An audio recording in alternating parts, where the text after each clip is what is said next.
On the afternoon of June 18th, 2002, 19-year-old Allie Kemp walked through the gate at the local pool where she worked in Leawood, Kansas, and headed towards a deck chair. Allie had on a pair of shorts and a t-shirt, and she had a backpack slung over her shoulder. She also had a huge smile on her face because her boyfriend, Phil Howes, was sitting in the chair that she was approaching. Phil stood up, Allie threw her arms around his neck, and they kissed. Normally, they wouldn't do this at the place where they both worked, but it was a gray, cloudy day and nobody was swimming and there was no other employees on site. Allie had only been back home in the wealthy Kansas City suburb where she grew up for a few weeks after finishing her freshman year at Kansas State University. And almost as soon as her summer break had started, she reconnected with her high school boyfriend, Phil. They had actually mutually agreed to break up before they went off to different colleges, but now that they were back together, Allie felt like no time had passed at all. And it was nice that they even had the same summer job as pool attendants, so they got to see each other at work sometimes. Allie asked if anybody had come to the small neighborhood pool that day, and Phil told her it had been empty except for the landscaping crew, and he thought maybe the pool maintenance worker was coming by later. Phil grabbed his bag and told Allie he would pick her up that night for their dinner date they had planned. Then they kissed again, and Phil walked out to the parking lot. After Phil was gone, Allie tossed her backpack on the ground and sat down in the deck chair. She stared out across the empty pool and saw the landscaping crew trimming some trees on the other side of a low fence. They looked her way and smiled. Allie smiled back, but she kind of shrunk down in her chair at the same time. Being alone at the pool near a group of men she didn't know made her feel sort of uncomfortable. But the landscaping crew quickly seemed to forget about her and get back to their work, and Allie sort of forgot about them. Since there was literally nobody at the pool, Allie decided she would do something for herself. She opened up her backpack and pulled out a few brochures for different educational opportunities she had for her upcoming sophomore year. At college, Allie got really good grades, she was a student athlete, and was involved in multiple university clubs. In fact, she had been such an exemplary freshman at Kansas State that she had been invited by the U.S. State Department to join a group of 60 students from across the country who would study abroad and learn about diplomacy and American foreign policy. Allie knew it was a huge deal that she'd been asked to join this program, and she would have immediately jumped at the chance, but she also had another great offer. Her church group had asked her to join them on a study abroad trip to Russia, where she would work directly with young people in need, which was something she thought was extremely important. Both opportunities sounded incredible. Allie still couldn't make up her mind on which one she wanted to take, but either way, she knew she wanted to travel and experience other cultures. Allie had loved growing up in Leawood, and she enjoyed going to college not too far away, but she was ready to get out of Kansas for a while to see what the rest of the world had to offer.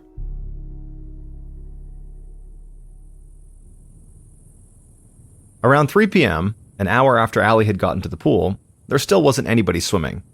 So she grabbed her backpack, stood up, and walked around the pool to a small table that was set up on the deck for employees. Once she was there, she pulled out her phone and called her boyfriend Phil. But he didn't answer. So she left a message and said she was looking forward to their date that night. Allie checked the time on her phone and sighed. Her younger brother, who also worked at this pool as an attendant, had told her he would come by a bit earlier to take over so she could go home and get ready for her date, but that was still almost 2 hours away. She grabbed a book out of her backpack and started to read, but she didn't feel right doing that on the job. So she decided to do a little work to pass the time. Allie got up, leaving her stuff on the table, and headed to the pump room, which housed pumps, filters, and other equipment to keep the pool clean. She was just about to start organizing the supply shelves when she heard a voice out by the pool. She thought maybe somebody had finally come to swim. Allie called to the person and said she'd be out in just a second.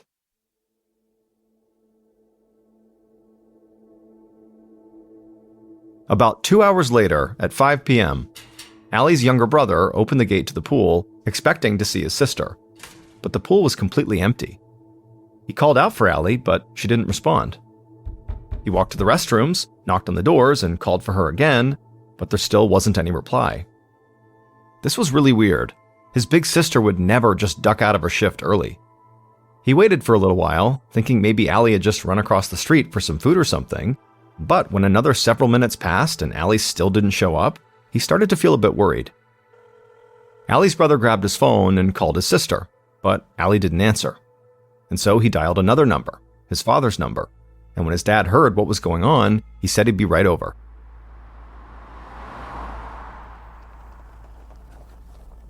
At 5:25 p.m., Allie's dad, Roger Kemp, arrived at the pool.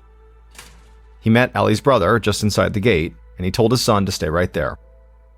Roger shouted for Allie over and over as he searched the area surrounding the pool, but Allie never called back. And when Roger saw Allie's phone, backpack, and book on the deck table, he was at a complete loss. It seemed like his daughter had just disappeared. He looked around for a little while longer, and as he did, he noticed the open door that led to the pump room. Roger walked through the door into that room, and right away he saw there were pool supplies scattered everywhere like they had fallen off the metal shelves they were kept on. And he saw a large blue tarp laying on the floor. And when Roger leaned down and lifted up the tarp to see what was underneath, his entire world shattered. His daughter, Allie, lay face down on the ground. Her t-shirt was tightly wrapped around her throat, and she was naked from the waist down. Her hands and arms were scratched and bloody, her face looked badly bruised and beaten, and her hair was matted with so much blood it stuck to the sides of her face. Roger grabbed his daughter and held her in his arms and told her to please stay with him.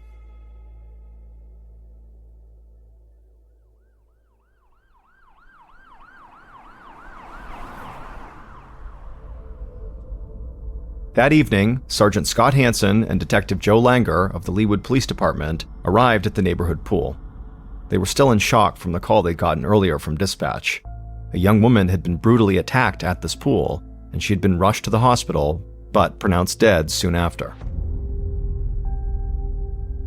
Violent crime in Leawood was rare, but a murder like this was just completely foreign to them. Hansen and Langer walked through the gate, and they quickly met a couple of uniformed police officers who led them around the pool to the crime scene. The door to the pump room was still open, and before they even walked in, the detectives saw pool supplies scattered everywhere, and a pool of blood on the floor near a blue tarp. The detectives put on their gloves and stepped into the room. Both men were known to be extremely calm and methodical, almost clinical when they conducted an investigation. But imagining what Allie must have gone through in this room made it impossible for them to hide their anger. They were part of this community, and they couldn't believe that something this horrific had happened to a young woman from their town. After the detectives had looked around the pump room for a few minutes on their own, several members of the county forensics team arrived and quickly began pulling blood samples from the floor. But as the group started investigating the pool supplies on the floor, one of the forensics officers told everyone to stop moving. He pointed to a small, white object on the ground, and he didn't want anyone to accidentally step on it or kick it. As the forensics officer inched across the ground towards this object, Langer and Hansen asked him, what was it? The forensics officer stared at it for a second, and then said it was a small cap to a bottle, and specifically, it had a brownish-red stain on it. The other officers continued to scan the floor. Partially hidden, amongst a bunch of pool supplies, one of them found a small tube of antibiotic ointment, and it had the same kind of stain on it as the cap. The forensics officers put the cap and the bottle side by side, and it was clear they went together. But both objects looked out of place among the other pool supplies on the floor. However, Detective Langer noticed an open first aid kit on a shelf, and he thought it might have come from there. But regardless, all the investigators felt sure that the brownish-red stains on the cap and on the tube were blood. So one of the forensics officers bagged the tube and the cap as evidence. While the forensics team continued their work in the pump room, the detectives walked back outside and made their way towards the pool. They immediately saw that the arrival of the police had already drawn a lot of attention. 2 uniformed officers were doing everything they could to keep a large and growing group of bystanders on the other side of the gate. The detectives headed over to the crowd, and with the help of the uniformed officer, they took down names and statements from everyone who was there who claimed to have been near the pool that day. One person in this group was the man who actually managed the pool, and he gave the detectives the name of employees and others who occasionally worked on site. Members of that landscaping crew were also in the group, and a couple of them said that the only strange thing they had noticed that afternoon was that somebody had been laying on their car horn in the parking lot, just honking over and over again. Also, one of the landscapers added that Allie did not appear to be the first pool employee to arrive that day. Before her, a young man had been there, and when he and Allie saw each other, they had kissed like they were girlfriend and boyfriend.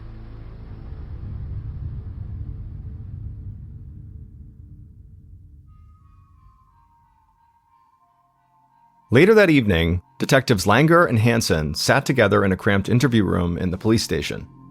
They had met with Allie's father, Roger, and also the rest of her immediate family, and after seeing how absolutely devastated they were firsthand, it had really motivated both detectives to do everything they could to solve this case quickly and bring some peace back to this family.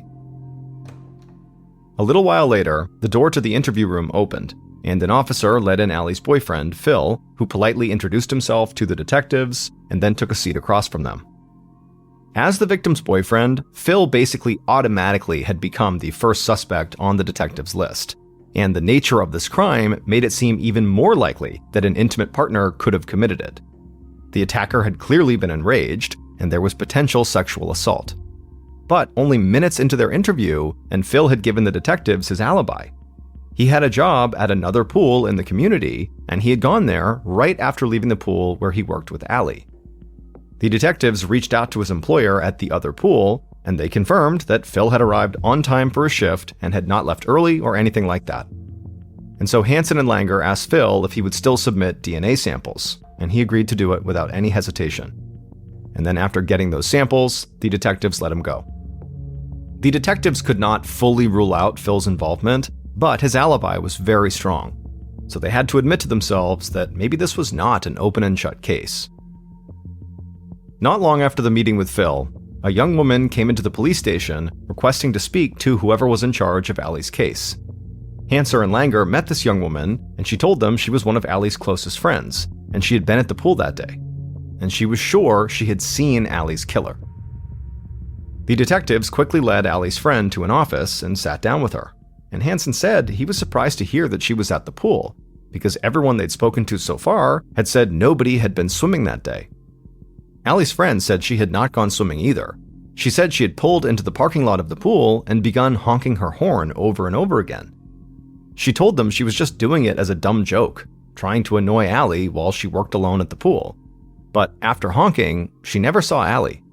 Instead, she said she saw this guy walking out from somewhere on the far side of the pool. She thought it was Allie's boss, so she stopped honking the horn because she didn't want to get Allie in trouble. But this guy ended up walking to the parking lot and just driving off in an old pickup truck. Detectives Hansen and Langer couldn't believe this. Was there actually a chance this young woman just happened to be at the pool playing a joke on Allie at the exact time of the murder, and that she had also seen Allie's killer up close? It seemed too good to be true. Hansen asked her if she knew who the man was, but she said she didn't. However, she said the guy had kind of creeped her out, because before he got into his pickup and drove off, he had looked right at her with a strange look on his face and smiled at her.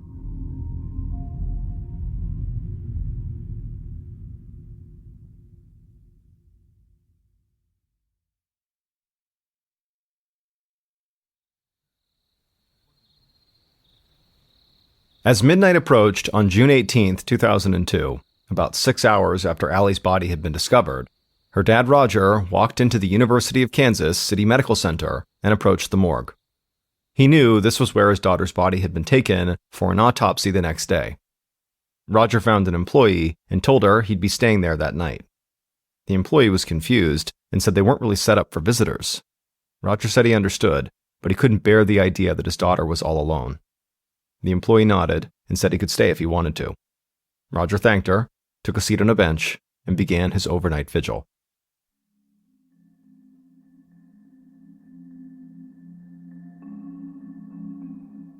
In the days following the murder, detectives Hansen and Langer learned from the autopsy report that while Allie did have bruises that seemed to indicate an attempted sexual assault, no sexual assault had actually taken place. They also learned that she had put up a major fight, and so the medical examiner and the forensics team hoped they would find samples of the killer's DNA under her fingernails. And so while Hansen and Langer waited for these test results, they met with Allie's friends and family to try to get a clearer picture of her life. And they quickly realized Allie was not a young woman who lived dangerously at all. Allie was a standout student, she did volunteer work, she had a job at school and also over the summer, and she didn't seem to do drugs or drink alcohol. For the most part, her close friends and her boyfriend Phil led similar lives. So the detectives did not think Allie was mixed up in anything or with anyone that would have made her a target for a violent crime. And when they got the result of Phil's DNA test, there was no match to the crime scene. In fact, none of the DNA samples collected so far matched anyone in the FBI's national database. And so now, Hansen and Langer had to face the fact that they might be dealing with one of the hardest types of homicide cases to solve: a murder committed by an unidentified stranger. These types of cases can be so difficult that police often use the old cliché about trying to find a needle in a haystack when talking about them, because the suspect pool is basically infinite. At this point, Langer and Hansen's strongest lead was the man that Allie's friend had seen leaving the pool and getting into his pickup truck on the afternoon Allie was killed. But the detectives had no idea who this guy was. So they had Allie's friend sit down with a police sketch artist to describe the man as best as she could, and the police started distributing copies of the artist's drawing all over town. At first, this seemed like the right strategy to tackle a possible murder by a stranger because people started contacting the Leawood Police Department with tips almost right away. But this quickly proved to be overwhelming because the man in the drawing kind of looked like a lot of people. He was white, in his late 20s or early 30s, a little overweight, and starting to lose his hair. And so detectives Hansen and Langer soon found themselves fielding calls from all over the county. But most of these leads fizzled out almost immediately. At one point, weeks after the murder, the tips got so out of control in Leawood that people were approaching Hansen, Langer, and other members of the police force out in public just to claim that they were sure their brother-in-law or their cousin or some guy they saw was the person from the drawing. The investigative team got help from the county sheriff's department and other law enforcement agencies to try to pursue any viable lead, but none of these tips really seemed to go anywhere. And all of a sudden, months had gone by, and Langer and Hansen felt like despite chasing countless leads, they had basically made no headway in the case. And when 2002 came to an end, 6 months after Allie's murder, the detectives worried that the case was going cold and that they would soon be pulled off of it.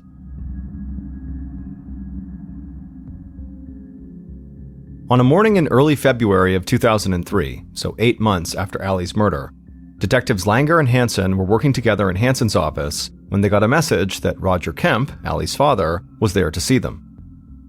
Langer and Hansen had made a point to meet with Roger throughout the investigation, but they knew he had grown frustrated that no new evidence seemed to be coming in. Hansen went out to meet Roger, handed him a cup of coffee, and then led him back to the office. The detectives began by apologizing to Roger that they didn't have anything new to tell him, but Roger said he knew they were both doing everything they could. Still, though, he refused to just sit around and do nothing, and he understood as well as the detectives that if things didn't change soon, Allie's murder investigation would become a cold case. And so Roger said he had an idea that he wanted to run by the detectives, something he thought would help get the public thinking about Allie's case again. He wanted to put the sketch of the man Allie's friend had seen on some huge billboards in town and maybe out on the highway. He said he also wanted to offer a $50,000 reward for anyone who provided a tip that led police to Allie's killer. Roger said he would pay half, and he believed he could get the city to provide the other half. Hansen and Langer discussed it for a second. At the time, using billboards in a murder investigation was a radical idea.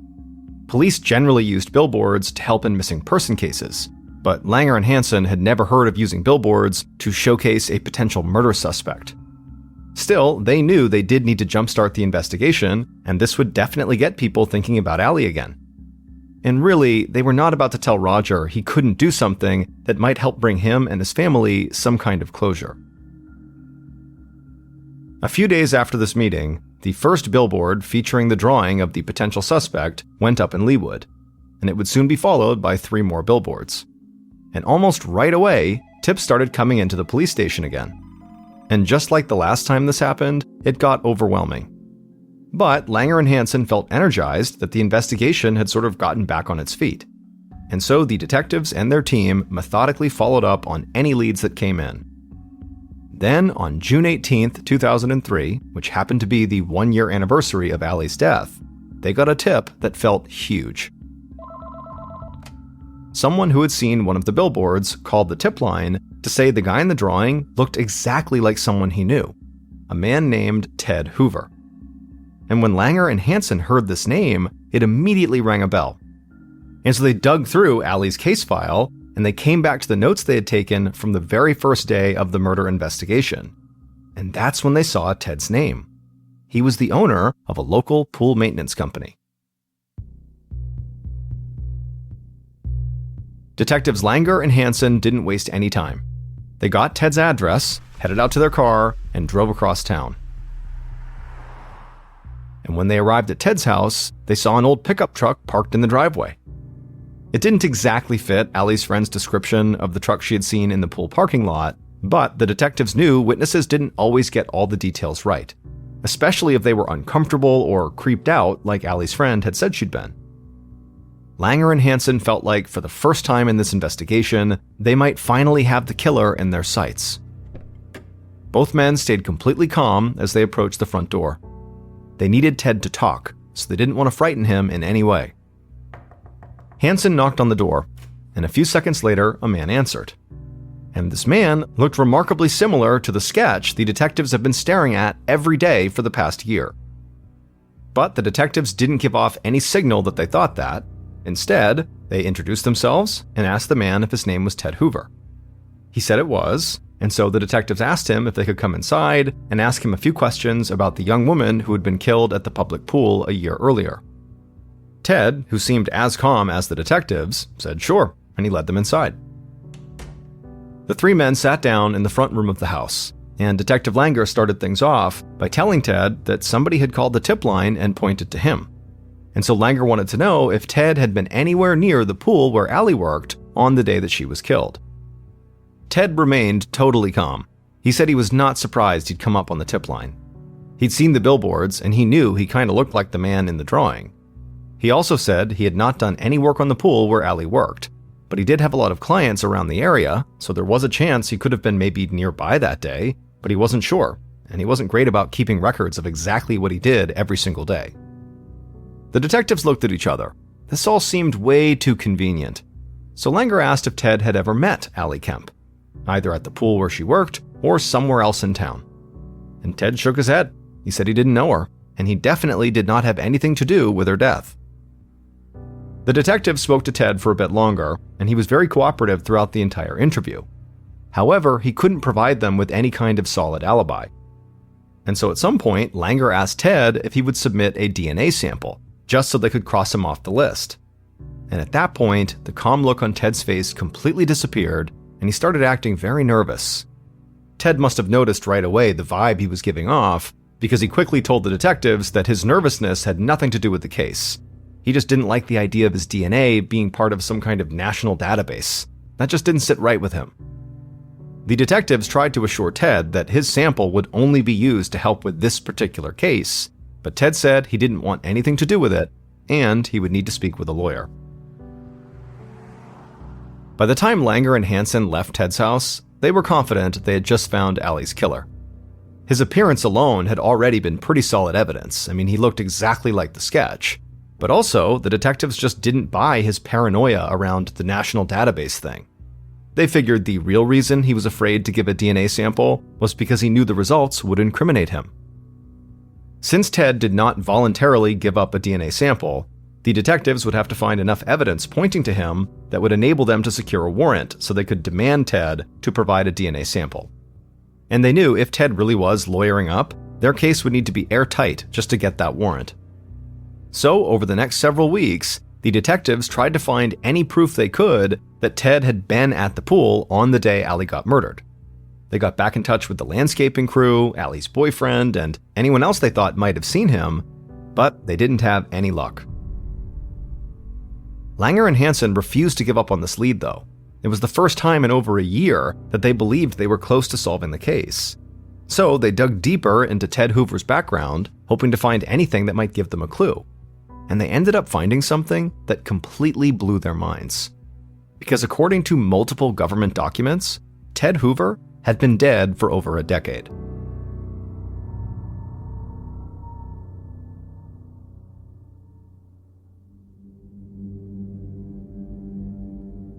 With this bizarre new discovery, Langer and Hansen went to meet with Ted again. But this time, his house was empty, and none of his neighbors or clients had seen or heard from him. It was like he had vanished without the police even noticing. Hansen and Langer set out to find anyone who might know where Ted was, but nobody knew where he was, and nobody seemed to have spoken to him since he left. And the detectives knew that trying to locate a man who'd supposedly been dead for years and had seemingly just disappeared into thin air seemed like an impossible task. But the detectives caught a huge break when a couple of people who knew Ted said that before he disappeared, he had been dating a woman named Lara Barr. So Hansen and Langer shifted their focus to her, but tracking Lara down proved to be as difficult as tracking down Ted. She was nowhere to be found in Leawood, or anywhere in Kansas for that matter. Weeks, months, and then an entire year went by, and the detectives were still trying to find this woman who could maybe lead them to the man they were actually looking for. And in the meantime, they had to tell Allie's dad, Roger, that even though they believed they knew who had killed his daughter, they couldn't track him down. Finally, in the fall of 2004, which was almost 2.5 years after Allie's murder, Detective Langer got a hit on Lara Barr. He learned that Ted's one-time girlfriend, Lara, was now living in Connecticut with a man named Benjamin Appleby, an ex-convict who had been busted for armed robbery and indecent exposure. And when the detectives began digging into Benjamin Appleby's background as just part of their general investigation into Lara Barr, they realized Benjamin Appleby had a clear connection to Leawood, Kansas, and to Allie's murder case. In November of 2004, about 2 weeks after Langer and Hansen first located Lara, the detectives sat inside of an interview room with local detectives at a small police station in Connecticut. An officer led Lara in, and Langer asked her about her relationship with their suspect, Ted Hoover, and any connection Ted might have to Allie. Lara appeared to be as helpful as she possibly could be, but it became pretty clear within a few minutes of talking to her that she didn't seem to have any helpful information or really any connection to the murder.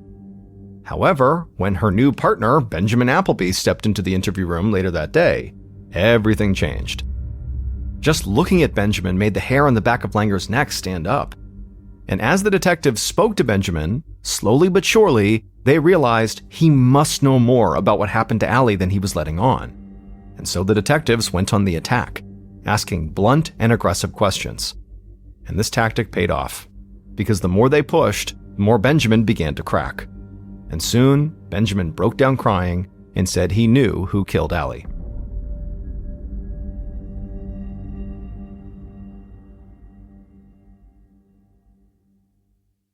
Based on Benjamin's interview, DNA testing, and evidence collected over the course of the investigation, this is what police believe happened to Allie Kemp on the afternoon of June 18, 2002.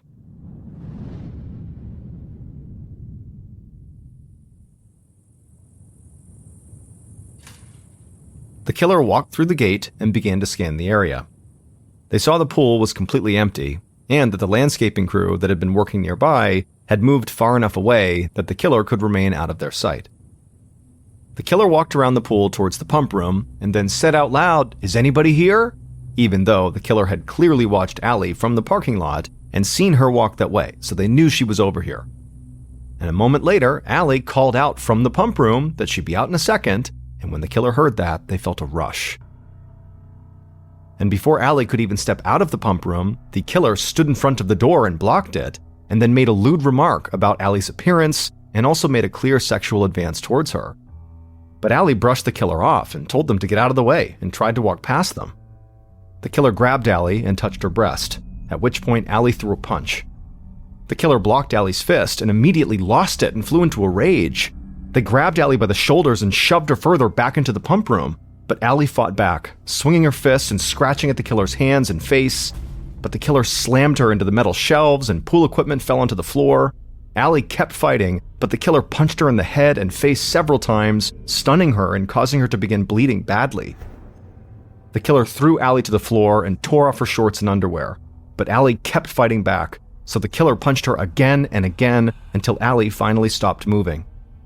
At this point, the killer got up, opened a first aid kit that was on one of the shelves, grabbed a bottle of antibiotic ointment to use as a lubricant, and got back on the floor. Allie was still breathing, but she could no longer fight back. The killer began to undress themselves. Then they took off the cap of the bottle and climbed back on top of Allie. And just then, the sound of a car horn began to blare over and over again from the parking lot. And the killer panicked. By this point, they had already decided they were going to rape and then kill Allie. But now they were worried they were running out of time. Somebody was here. They were going to get caught. So the killer reached for the bottom of Allie's t-shirt and at that point, Allie began moving again, and she tried to fight off the killer one more time. But the killer turned Allie over, pulled her t-shirt up to her neck, and wrapped it around her throat, and strangled her to death. Afterwards, the killer stood up and stared down at Allie's body.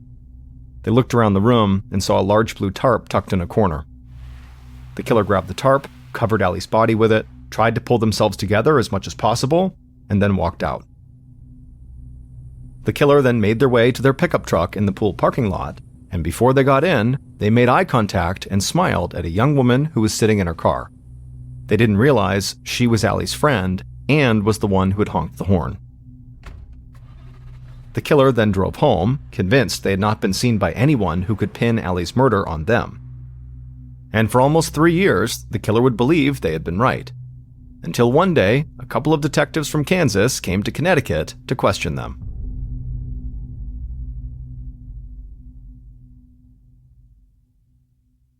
It would turn out Benjamin Appleby, the man who was Laura's new partner living in Connecticut with her, murdered Allie. However, that was not remotely the whole story, because it turned out Benjamin Appleby was also Ted Hoover, the pool maintenance worker and the investigator's prime suspect.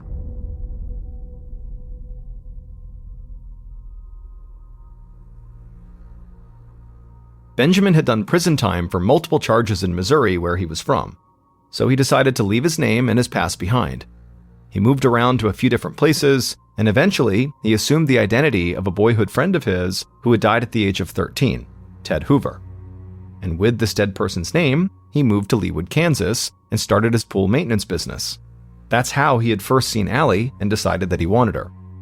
But when Allie rejected his blatantly sexual advance one afternoon at the pool, he decided to rape and kill her. But Allie's friend honking her car horn in the parking lot altered those plans and made him go right to the murder. After Benjamin killed Allie, he went about his life like nothing had happened. And even when Allie's dad got the billboards put up with Benjamin's image clearly on them, he didn't panic. But when detectives Langer and Hansen showed up at his house asking for DNA samples, he realized they were closing in on him. So he decided to flee to Connecticut with his girlfriend Laura and start using his birth name again. But eventually, when the detectives tracked Laura down and learned she was living with this ex-con, a guy named Benjamin Appleby, well, they decided to look into Benjamin Appleby, and sure enough, it turned out he was Ted Hoover. When they finally interviewed Ben Appleby, aka Ted Hoover, in Connecticut, it seemed to the detectives almost like he was an entirely different person. The relatively calm, cooperative man they had spoken to in Kansas had transformed into someone who seemed completely devoid of feeling or empathy, someone they believed was evil from the second he walked in the door. In that interview, Benjamin ultimately confessed to everything. However, the detectives didn't want to leave any room for a court case to fall apart, so they finally got a DNA sample. And when the test results came back, Benjamin's DNA matched the sample they had taken from the blood on the bottle and bottle cap at the crime scene. Benjamin Appleby, aka Ted Hoover, was sentenced to life in prison with a chance for parole in 50 years. Roger Kemp's idea for running billboards with the potential murderer's sketch on them was a first-of-its-kind strategy in law enforcement. But now, as a result of its effectiveness in Allie's case, this strategy has been adopted by police departments all across the United States.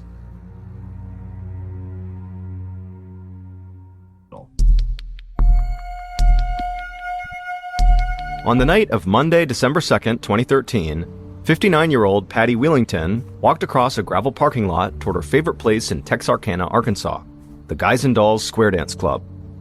Patty was the owner of the club, a spot where club members from town got together each week to socialize and square dance, which is a traditional type of partner dance that had once been extremely popular in the American South and West.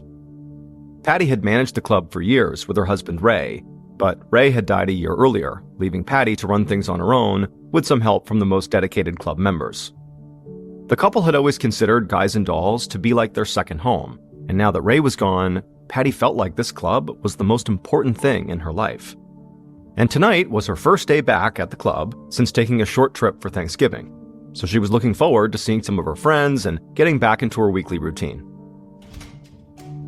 Patty opened the front doors, stepped inside, and her face immediately lit up. This old-fashioned dance hall was housed in a metal building that almost looked like a large storage unit from the outside, but the inside was bright and festive.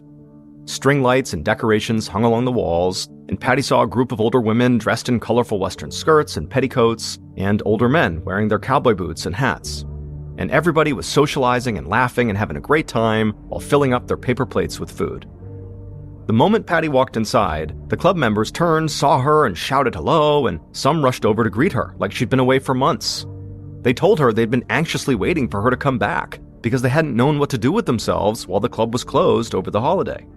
She told them how much she missed them too and thanked them for getting everything set up for the night. As she talked, Patty heard somebody calling her name.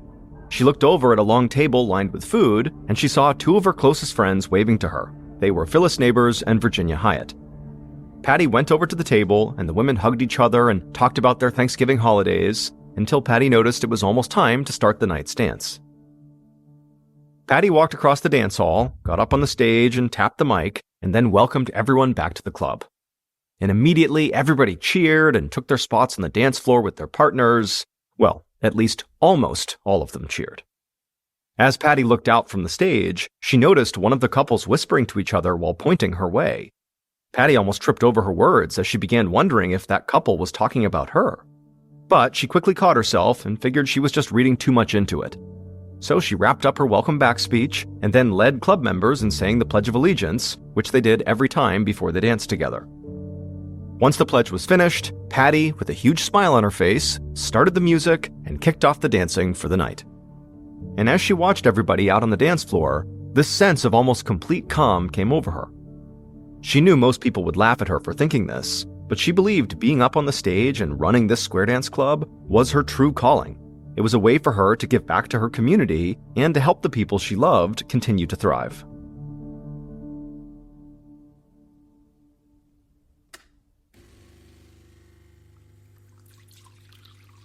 The next morning, around 7:50 a.m., Patty stood in the kitchen of her home and poured herself a fresh mug of coffee.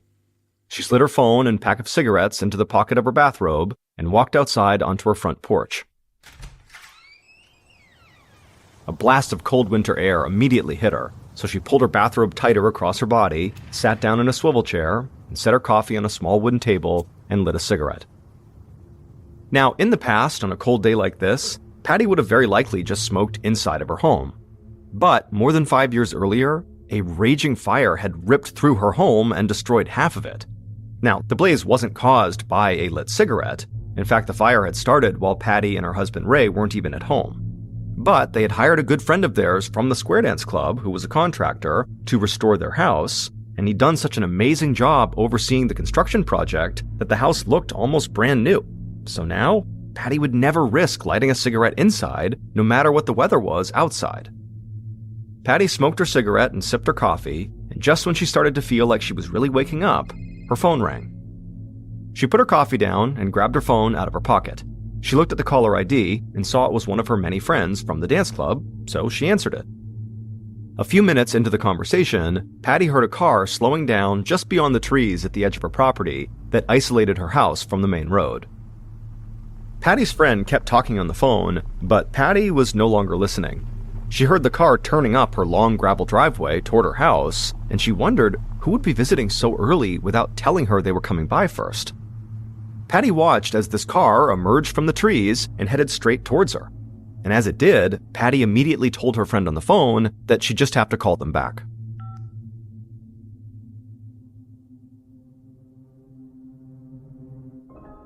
Over 7 hours later, at around 3:30 p.m., Patty's close friend, Phyllis Neighbors, received a call from a mutual friend from the dance club.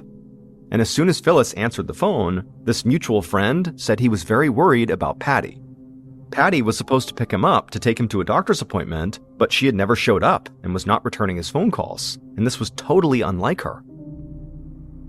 Over the next hour, Phyllis tried to reach Patty several times without any success.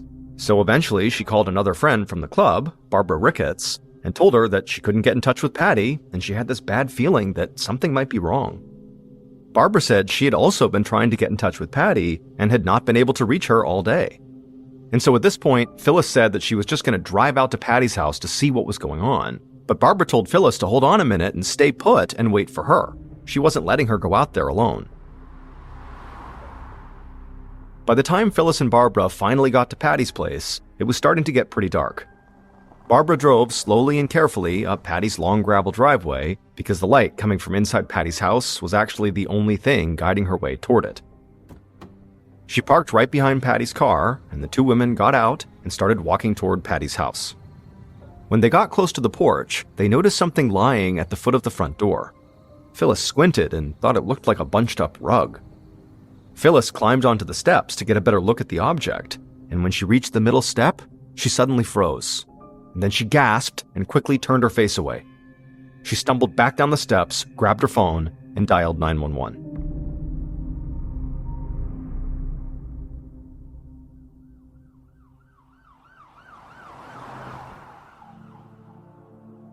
Texarkana police cruisers and an ambulance converged on Patty's house within minutes of Phyllis's call. A police officer stepped out of his car and turned on his flashlight. He scanned the area and saw Barbara sitting inside her car and crying, and then he saw Phyllis standing in front of the porch. Her hands were shaking and she was muttering to herself.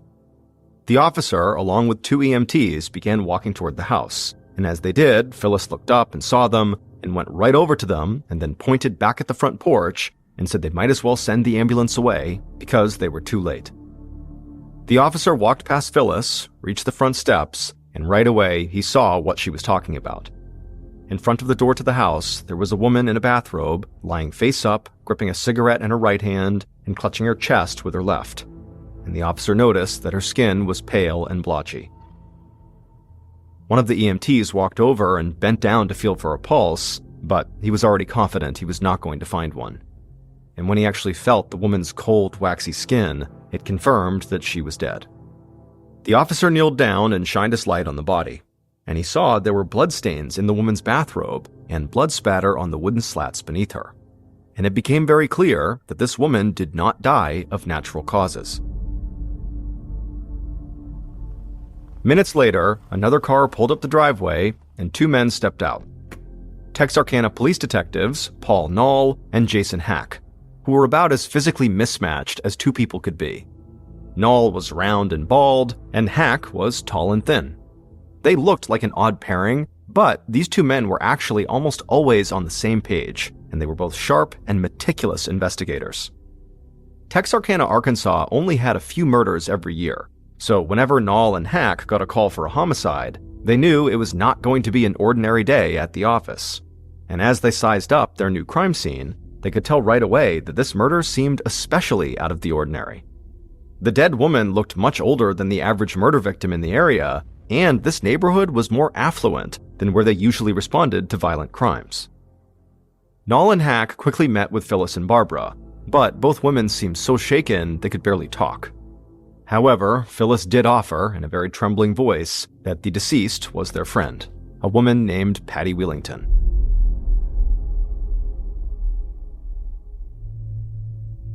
Hack looked at the time and figured he should start canvassing the neighborhood while the neighbors were still awake.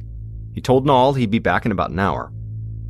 As Hack walked to his car, he was struck by how eerily quiet it was.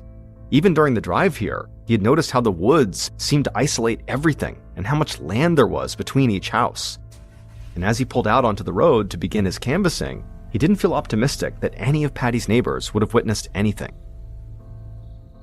Meanwhile, Knoll stepped onto the front porch and began examining Patty's body and the area around her, trying to make sense of what had happened.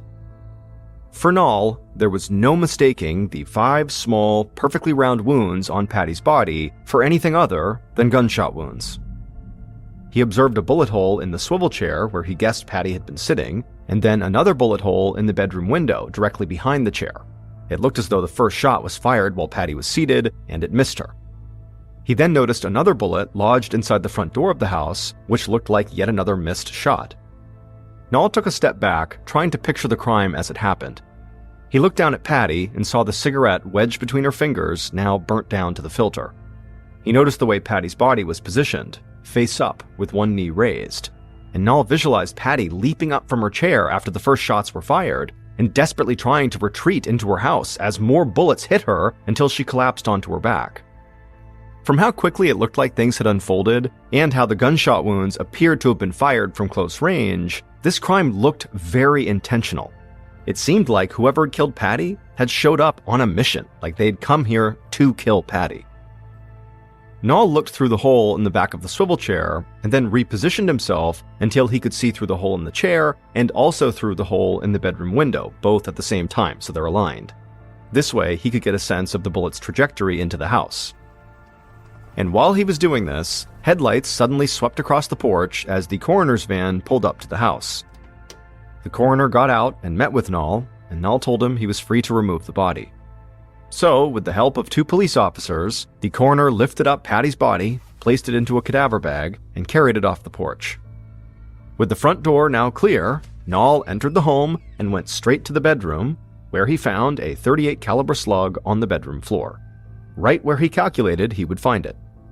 He then began doing a walkthrough of the house, going from room to room, looking for any signs of ransacking or burglary. But nothing appeared out of place. In fact, it didn't look like Patty's killer ever entered the home. It was as if they drove up to the house, exited their car, immediately began firing, and once Patty was down, they got back into their car and drove away. Just as Nall started a search of the kitchen, about an hour after he'd arrived, his partner, Detective Hack, walked in and quickly brought Nall up to speed on what he had learned during his canvass of the neighborhood. Several of Patty's neighbors reported hearing gunshots around 8 a.m. that morning. After hearing this, Nall looked over at the half-empty pot of coffee still on the kitchen counter. He'd seen Patty lying dead in her bathrobe, and she had obviously been dead for at least several hours before she was discovered, so it definitely seemed like she'd been killed that morning, possibly around 8 a.m. But then Nall wondered why none of these neighbors had called the police if they heard gunshots that morning. Hack said he'd asked the neighbors the same question, and the explanation was pretty simple. People in that area fired their guns into the air all the time to scare geese out of their gardens or deer off their front lawns, so hearing gunshots would not exactly be cause for alarm. Then Nall started updating his partner on what he had found on the porch and inside the house as the 2 men searched the kitchen. But then suddenly, Nall stopped talking.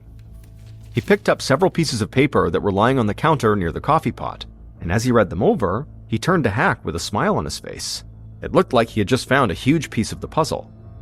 Nall handed over the papers to his partner, and after reading it over, Hack as well got the same look on his face. The first piece of paper was an invoice for a locksmith. Just a day earlier, Patty had paid someone to change all the locks on the doors to her house. Hack looked up at his partner with his eyebrows raised. If Patty was suddenly changing her locks at the house she'd lived in for years, it very likely meant she was afraid of someone who she knew well enough to maybe have a key to her house. Nall nodded in agreement and told him to wait until he saw what was on the other papers he had handed him.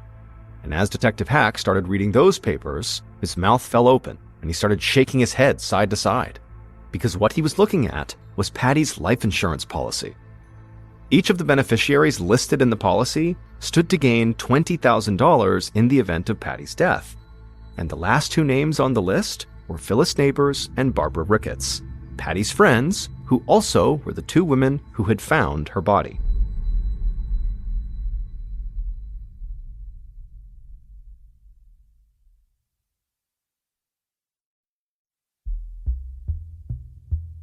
Nall and Hack arranged for police escorts to bring Phyllis and Barbara down to the station, and when the 2 women got there, Nall and Hack interviewed them separately in 2 different rooms.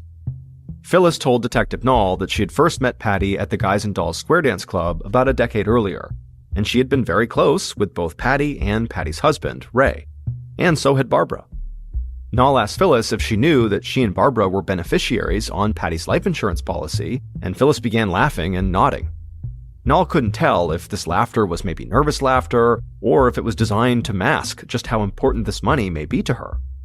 Phyllis kept on laughing and said Nall's question had reminded her that when she first learned that she and Barbara were beneficiaries, she had jokingly said, "Oh, real cool, Patty. You're younger than all of us. We'll all be dead before we see this money."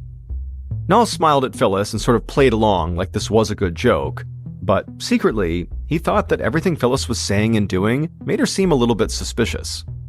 So, after she stopped laughing, Nall asked her to go through her day to help him establish a timeline, hoping that, if she was involved, she would implicate herself.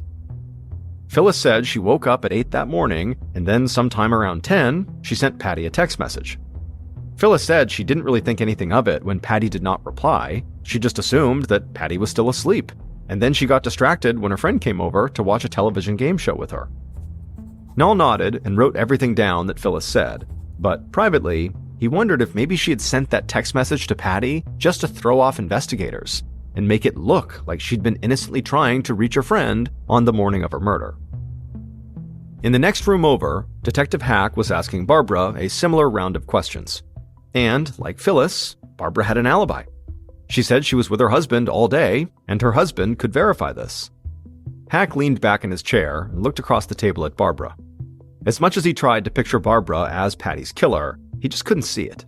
Barbara reminded him of his grandma, and she looked so utterly shaken by her friend's death that it was hard not to feel sorry for her. But Hack had enough experience to know that he should never take anyone's emotional state at face value. This could all just be an act. And so as he sat listening to Barbara talk, he found himself calculating in his head how much money Barbara may have been willing to pay someone else to kill Patty in order to still turn a profit on that $20,000 life insurance payout. It was after 9 p.m. by the time Detectives Noll and Hack wrapped up their interviews, but they didn't want to stop working right now when they felt like their investigation was really starting to take shape. And so after Phyllis and Barbara left the police station, the detectives began going through the text messages and recent calls on Patty's phone. They hoped they might find something that would give them more information on Patty's two friends. But none of the text messages between the women seemed in any way out of the ordinary. Instead, the detectives discovered something strange that they hadn't even been looking for. One of Patty's most frequent correspondents was someone she had saved in her contacts only as MF. Patty and MF communicated multiple times every day, and it was clear by reading their messages that this was more than just a friendly relationship. This was romantic. And it was also suspiciously discreet. Everyone else in Patty's contact list had been saved under their first and last names, except for this one person. Hack ran MF's phone number through a reverse directory, but all he was able to determine was that it was a mobile phone number, because the directory only gave him the name of the carrier, not the name that the phone number was registered to. And so he would need help from the phone company to find out who this number actually belonged to. But he also knew at this time of night that could be very difficult to make happen, and it could take a while. So Hack handed over that task to other members of the investigative team. And while he and Detective Noll waited for the results, they started tracking down and calling members of the Guys and Dolls Square Dance Club. Even though it was getting late, several of the members answered their phones and were actually quite eager to help the police. None of the members could think of anyone with the initials MF, but Hack and Noll quickly discovered that these people loved to gossip. Several of them told the detectives that rumors had been circulating for a while that Patty was having an affair with a married club member, a man named James Hyatt. And as soon as Detective Noll and Hack heard this name, they stared at each other in shock. This was not the first time in this investigation that they had run across James Hyatt, because James Hyatt was the third beneficiary on Patty's life insurance policy, right behind Phyllis and Barbara. In the event of Patty's death, James, like Phyllis and Barbara, stood to receive $20,000. And so now the detectives had three possible suspects: Phyllis, Barbara, and James. And they also started to wonder if maybe all three of them had conspired together to kill Patty for the insurance money. In their conversations with Guys and Dolls Club members, Noll and Hack learned that James was married and he had known Patty for years. Patty and her husband, Ray, used to go out on double dates with James and his wife, and they had become even closer with James in 2008 when they hired him as a contractor to help restore their fire-ravaged house. In fact, Patty and Ray had trusted James so much that they had made him the executor of their wills. This definitely seemed like a guy who Patty and Ray might have given a house key to. So the detectives thought, maybe James was the person Patty had changed her locks to try to keep out. As the detectives were working through this potential theory in Noll's office, the door opened and an excited young cop walked in. He said they had gotten lucky. The phone company had been able to help them and gave them the name connected to the MF phone number in Patty's contacts. And it was a burner phone for James Hyatt.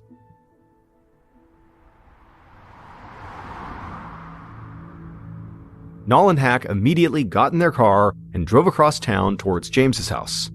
They still considered Phyllis and Barbara suspects, and they thought there was a chance the women had worked together with James. But based on the text messages the detectives had found between Patty and this MF person, and now the burner phone, it seemed pretty clear that James and Patty were having an affair, which automatically made James a major suspect in his own right. On top of that, it made it even more likely James would have had a key to Patty's house, and as a final strike against him, he had something to gain financially from Patty's death.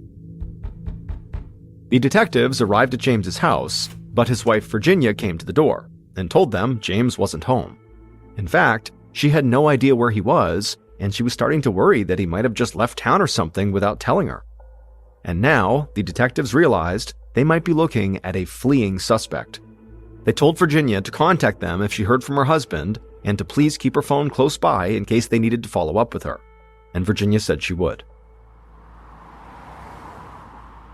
Noll and Hack got in their car and headed right back to the station. It was late and they were both very tired, but now this was starting to feel like a case they could close before sunrise. They just had to find James. Detective Noll walked into his office and called James's main phone, not the burner phone. There was no answer, but Noll was relentless. He just kept calling over and over and over, and finally, after a bunch of tries, Noll heard James answer. Before James could say anything other than hello, Noll introduced himself and told James why he was calling. But James cut him off, saying he'd already gotten the news of Patty's death, and so this would just have to wait, because he was out of town. Noll couldn't believe how arrogant and dismissive James sounded, and he was not convinced James was actually out of town.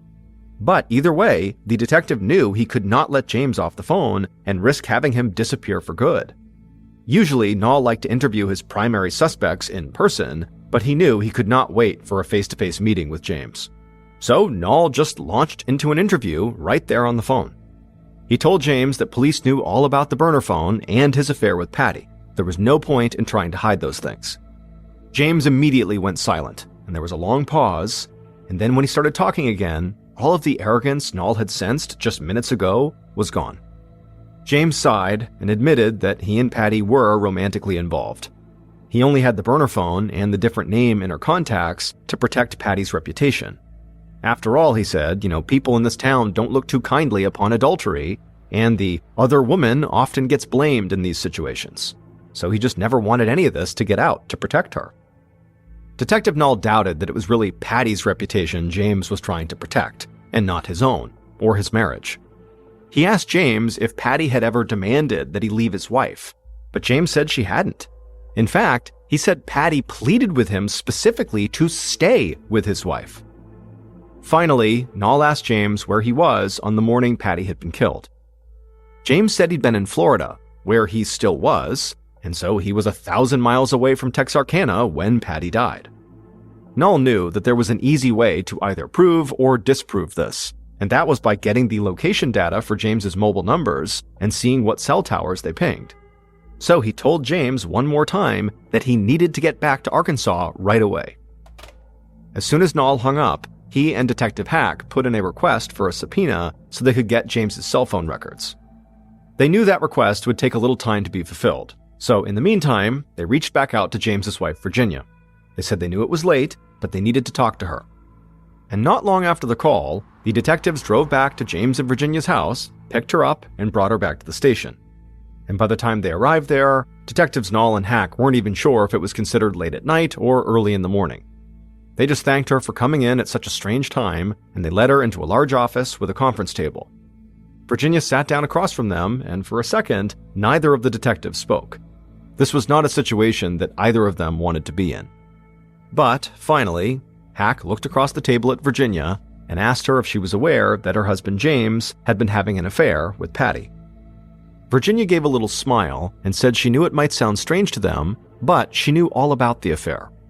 Hack and Noll shared a quick look, like what was going on here, and then Virginia told them that she and Patty were friends, and there were no problems between them at all.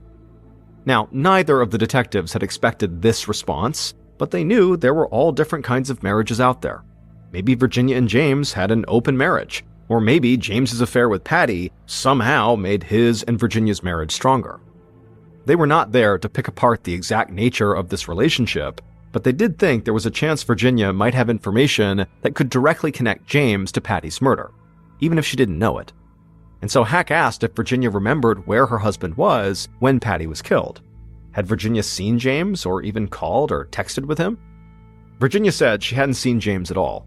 She had woken up around 8 a.m. that morning, and she drove straight to a fast food restaurant to buy breakfast for her mother, who lived in a nursing home.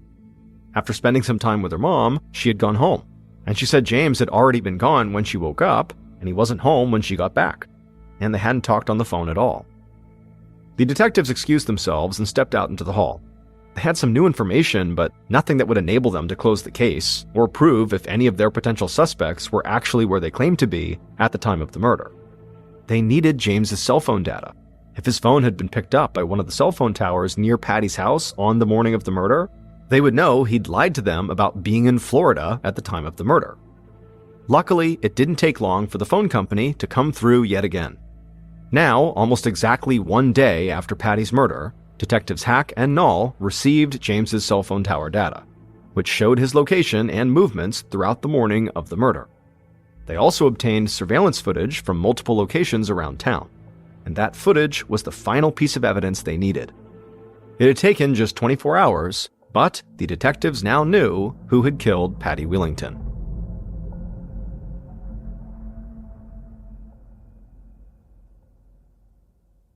Based on video footage, cell phone data, the interviews conducted, and other evidence gathered throughout the investigation, the following is a reconstruction of what police believe happened to Patty on the morning of December 3rd, 2013.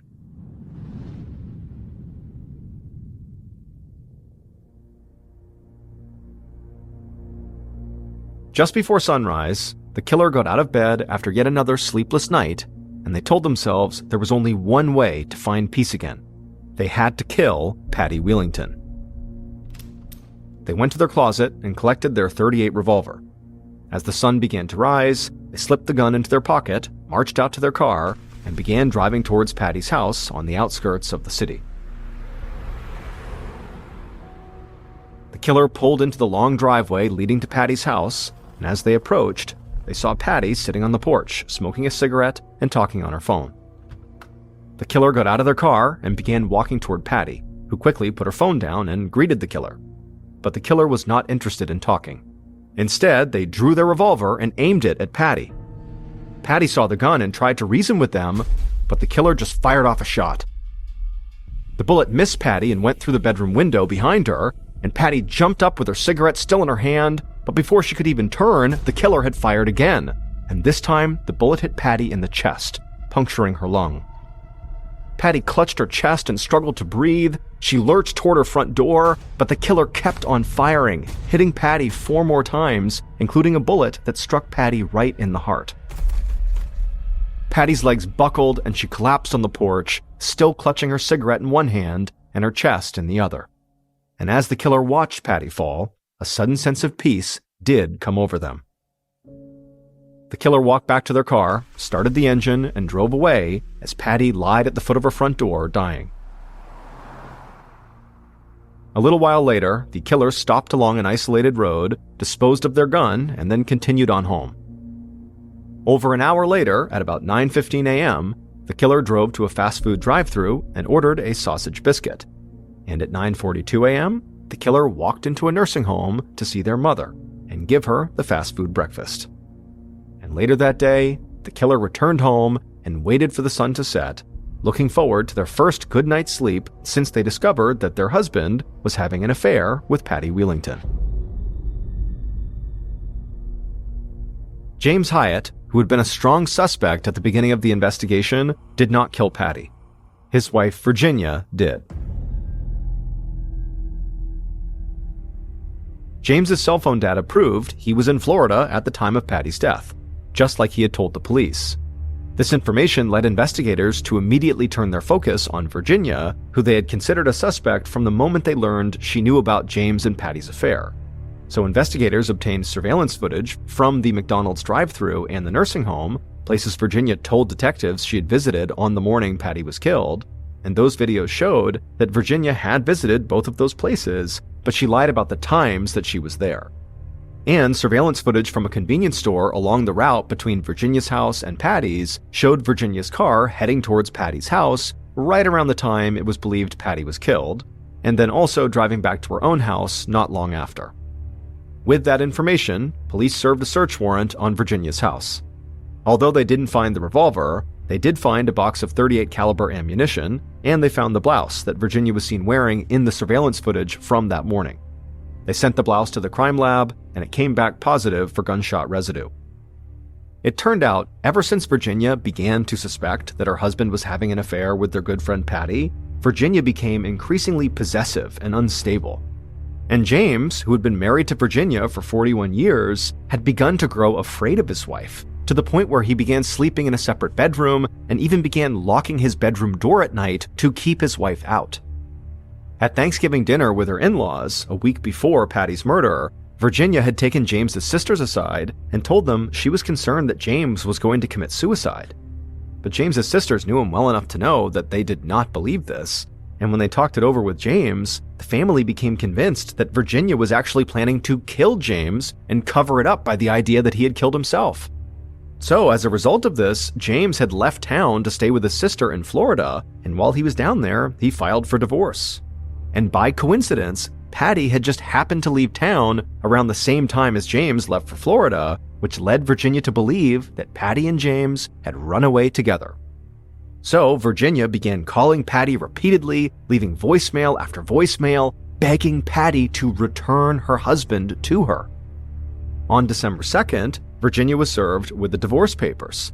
And then that night, she was at the Square Dance Club, where she knew the other club members were whispering and gossiping about her husband's affair with Patty, and so she decided it was time to kill Patty. And the following morning, she would. Virginia was found guilty of capital murder and sentenced to life in prison without the possibility of parole.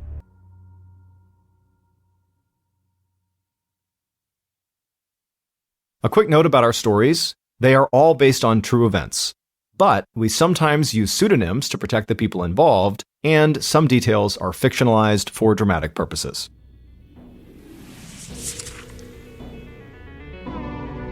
Thank you for listening to the Mr. Ballin podcast. If you enjoyed today's story and you're looking for more bone-chilling content, be sure to check out all of our studio's podcasts. This podcast, the Mr. Ballin podcast, and also Mr. Ballin's Medical Mysteries, Bedtime Stories, Wartime Stories, Run Fool, and Redacted. Just search for Ballin Studios wherever you get your podcasts to find all of these shows. To watch hundreds more stories just like the ones you heard today, head over to our YouTube channel, which is just called Mr. Ballin. So that's going to do it. I really appreciate your support. Until next time, see ya.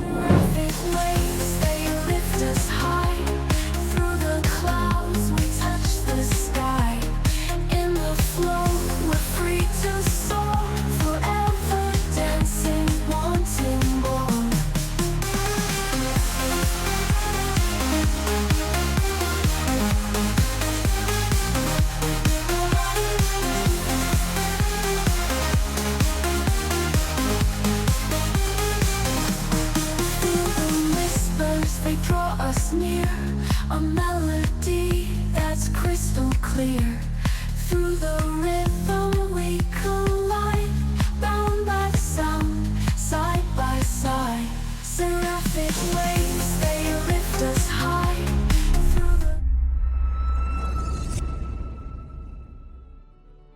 We've all been there. You're the host for the big summer barbecue, the guests are on their way, and you realize right at that moment as you're pulling it out of the oven that you've overcooked your zebra cornea souffle. With only minutes to spare, you leap head first out of your kitchen window, shattering the glass, cutting your body badly, and then you run into the nearby jungle and you tackle a wallaby and you knock a few teeth loose, you grab those teeth, you run back to your house, you dive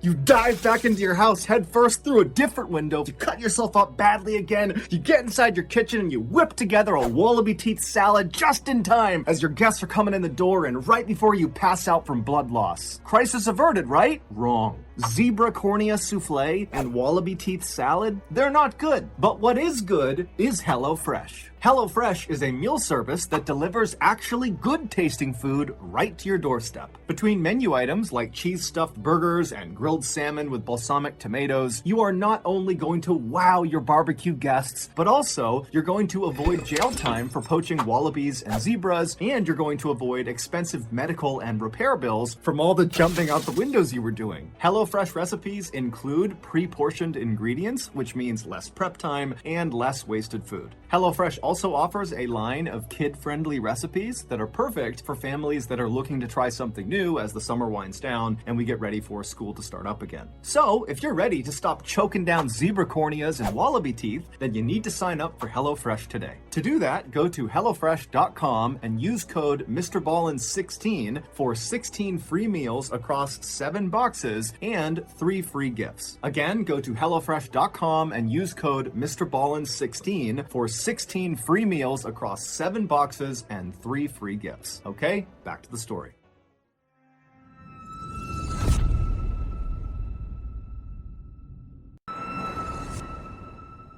Before we go any further, I want to tell you about today's sponsor, Experian. Back when I was just a young buck in college, I was broke. And so naturally, I took out a credit card with a $5,000 limit and immediately maxed it out on buffalo chicken calzones and beer. Now, as soon as my card got declined, I didn't pay it off. Instead, I just took the card, tucked it back into my wallet, and forgot about it. But the bank did not forget about my $5,000 debt, and my failure to pay it back wrecked my FICO score. A FICO score is a type of credit score. Over the last 10 years, I've been able to rebuild my credit score, but it has been a slow and painful process. And so my suggestion to you is to avoid the unpaid beer and calzone credit trap and just closely monitor your credit score. And with Experian, you can do that for free. In addition to closely monitoring your credit score, they will also send you alerts anytime your credit changes. Experian also offers a dark web scan. If you've ever been the victim of a data breach, and you may not know if you have or not, your information potentially could live in the dark web, and that's a place where criminals could use it to commit fraud, and if that happens, it'll wreck your credit along with a bunch of other horrible things, unless you catch it and report it. And on that, if you do find inaccuracies on your credit report, you can easily submit disputes and track those disputes on Experian's online dispute center. It is time to take charge of your credit. Get Experian credit monitoring, alerts, your FICO score, and that dark web scan all for free. Just go to Experian.com/MrBallin. Again, that's EXPERIAN.com/MrBallin. Okay, back to the story.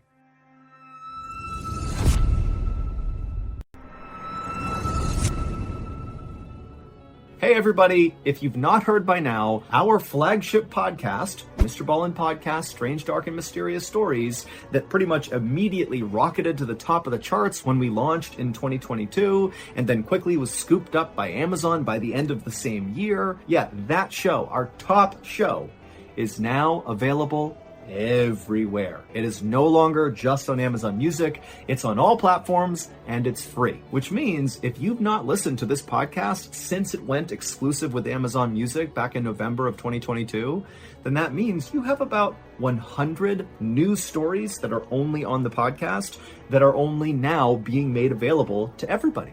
So go binge them. And if you signed up for Amazon Music just for this podcast, I love you. Thank you so much. But most importantly, there are still going to be perks for you if you continue to listen to the podcast on Amazon Music. Prime members will get to listen to the Mr. Ballin podcast 30 days earlier than everybody else, and Prime members will get to listen to the podcast on Amazon Music with no ads. But again, the Mr. Ballin podcast is now available worldwide on every podcast platform, and it's totally free. So please, if you would, go find the Mr. Ballin podcast on your choice podcast platform, whether that's Amazon Music or Spotify or Apple or whatever. Give us a follow, listen to an episode, and then please rate the podcast and leave a review. It does an enormous amount for the growth of the show. I'd really appreciate it. All right, back to the stories.